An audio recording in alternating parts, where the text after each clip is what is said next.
ফের উত্তপ্ত বেলডাঙ্গা, ফের অবরুদ্ধ জাতীয় সড়ক, রেললাইন ঘিরে বিক্ষোভ, ইট বৃষ্টি, গাড়ি ভাঙচুর। ঘটনাস্থলে হুমায়ুন কবির, বিক্ষোভকারীদের সঙ্গে তুমুল বচসা। অশান্তির মধ্যে বেলডাঙ্গায় দুষ্কৃতীরাজ, বাস লক্ষ্য করে ইট পাথর, হামলা ভাঙচুর, আহত বেশ কয়েকজন যাত্রী। বেলডাঙ্গায় দুষ্কৃতীরাজ, 30 ঘন্টা পর ঘুম ভাঙল পুলিশের।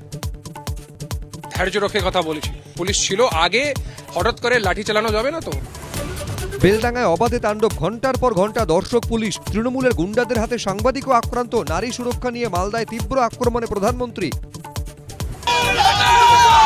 ফর্ম 7 ঘিরে আজও উত্তেজনা, কল্যাণীতে বিজেপি বিধায়ককে ঘিরে বিক্ষোভ, স্লোগান পাল্টা স্লোগান, বর্ধমানে বিজেপি পুলিশ ধস্তাধস্তি। নৈরাজ্যের বেলডাঙ্গায় ফের অবাধে তাণ্ডব, একদিন পর পথে নামল পুলিশ। মালদার মাটি থেকে পশ্চিমবঙ্গে আসল পরিবর্তনের ডাক প্রধানমন্ত্রীর। সন্ধ্যে 6টায় দেখুন শুভ্রজিতের সঙ্গে। পাল্টানো দরকার এবার বিজেপির সরকার, তৃণমূলকে নির্মম বলে বাংলাতেই উৎখাতের স্লোগান প্রধানমন্ত্রীর। বেলডাঙ্গায় তাণ্ডব, 30 ঘন্টা নীরব দর্শক পুলিশ। রাত 8টায় দেখুন পাপিয়া দেবস্মিতার সঙ্গে।